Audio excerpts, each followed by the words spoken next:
Spell the name of the drum, please. Kioli. T-O-E-R-E, Toere. Toele. We've been learning a lot of linguistics today. Okay? After all, this is a master class, master of masters. Recently we have a Hong Kong girl. She moved from Hong Kong to LA.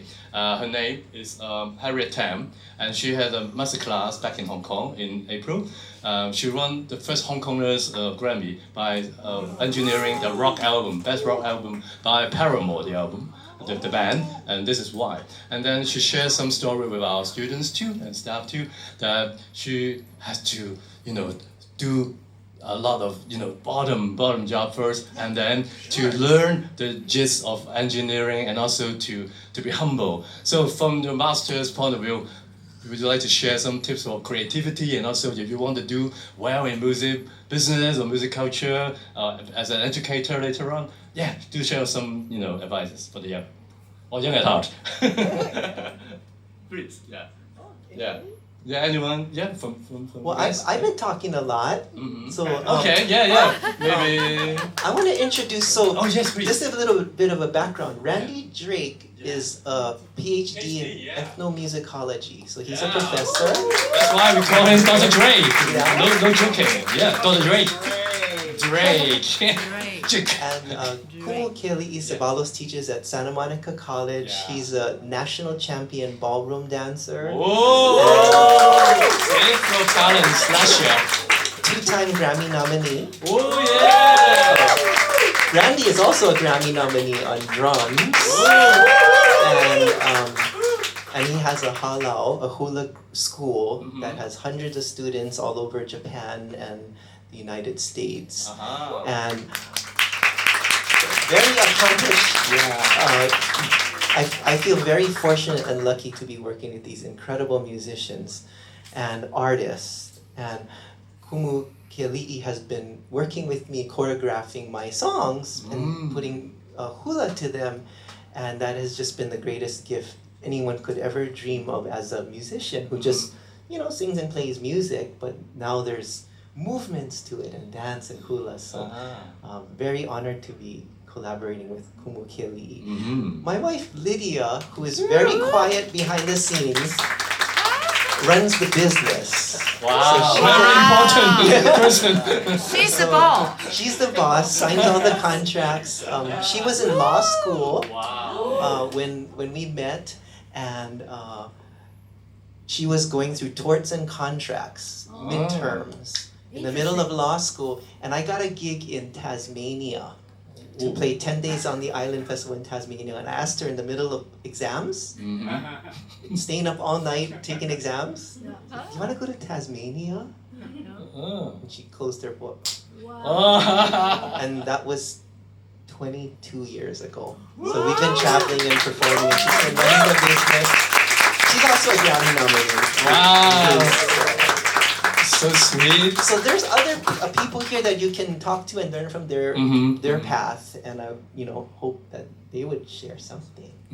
I think being inspired by all kinds of ingredients like nature. You guys love ocean, love the sea, love the nature wood, and also love the voyage. Even some of your CDs called The Voyager, and you will be inspired by all kinds of, especially when you meet people, you interact with people.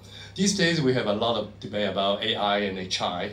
You know what HI is? Hi, aloha. Also Hawaiians, very cool, right? Hi, human intelligence. If you believe in human intelligence and also coexisting with artificial intelligence, there might be something interesting to come up with, right? So how do you stand in these days? A lot of young students, they would be very, very tempted to do a lot of not you guys, okay? So, digital ChatGPT, and then paper done, okay, or the song done, but it's without a soul, right? You have to give the soul, your life and blood and sweat and tears into your piece, right? Well, that's a very good point. This is new to us as it's new to you. What I would suggest is I'm trying to parse organic music from digitally created things. So, for example, Spotify, they will put a bunch of AI-generated jazz songs that sound like Miles Davis, and then they only have to pay Miles Davis once every 100 plays or something like that. They can do that. It's a business, and they own the business, so that's their platform. The two things I would suggest for young musicians is do things, we're talking about vinyl and organic, do things that cannot possibly be done with artificial intelligence. Perform live. Play the instrument. Don't program it into a computer, because a computer can do that without you just as well. And they wouldn't even know that it's you going ding, ding, ding, you know. But if you could play that and play it on drums, that's something that cannot be replaced because you're watching somebody play it live. So that's one thing. And am I talking? I'm talking too much. No. We are your good students here, right? Yeah, please. This is important too. Yeah. So you know, we're trying to figure out what to do. So that's one thing, and to create and be unique. So like if I have a song that uses a polyrhythm of 10.5/7 on ukulele in Indian polyrhythm, only I do that on this instrument and play it live. So even next to other ukulele players, nobody else plays that song. So uniqueness is probably the most important thing you can do, and make sure what you do cannot be replicated with AI, and you'll be fine. Yeah, it's a big tip to put in the pocket today. And we also have some singer-songwriter, musician here, Manson, also Jocelyn, and also Dorothy now. And then later on we can have an open floor, you know, interaction with Q&A, or, you know, since we have a live house today, wow, sounds good, right? This is our very first time to do live performance here. A round of applause for you guys like, you know, grace our space with your beautiful music from Hawaii, Los Angeles, and also from around the world. And speaking of getting back to the roots, I remember there's a track you invited a musician called Eddie Kenzo. And then he's from Uganda. And then you guys do the ukulele kind of jamming, rapping, and then you also dig into the music essence that is about joy and love. Yes. Tell us a story about that. Maybe you want to play that song to me? Yeah, we'll play that. Yeah. We'll play that. 2 years ago, we met Eddie Kenzo, who's a huge artist in Uganda. And he heard the ukulele. We met at the Grammys. And he heard the ukulele and said, I love that instrument. I want to write a song about it. The Grammys happened, we were both nominated on a Sunday. On Friday, we went to the recording studio. And I don't work like this. I don't go into a studio and just write a song. But in 5 hours, we had Ukulele Esanyu, a song that we wrote together. Ooh. And Esanyu in Luganda means joy. So the song is called Ukulele Joy, Ukulele Esanyu.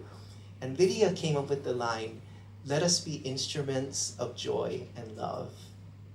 So here we are as representing the U.S. State Department Hawaiian Music Indigenous American culture, but we want to bring unity and peace and joy and harmony through music. We want to be instruments of joy and love. So you guys feel like doing some singing? Yeah, we got musicians? Okay. Yeah. So the chorus is very simple. It goes like this. Ukulele,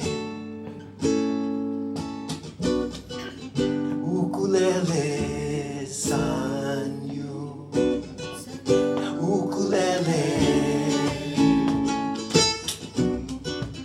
ukulele sanyu. Real louder. Ukulele, ukulele sanyu. One more time.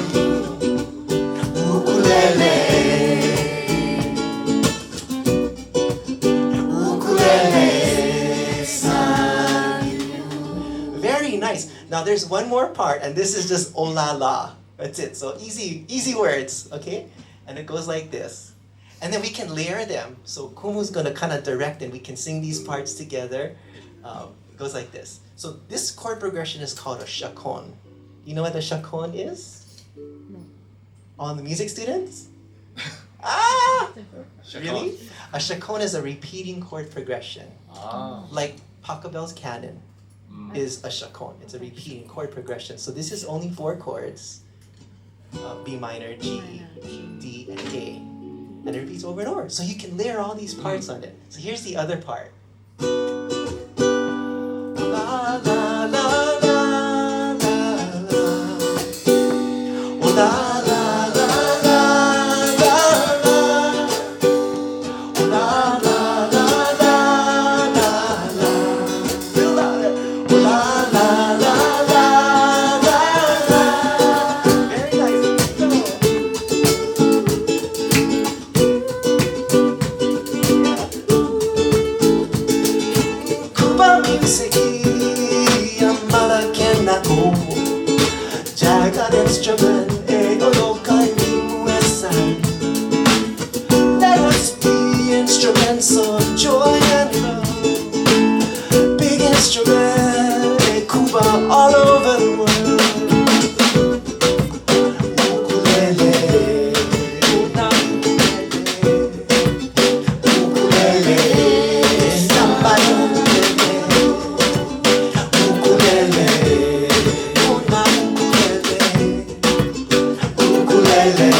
voice is the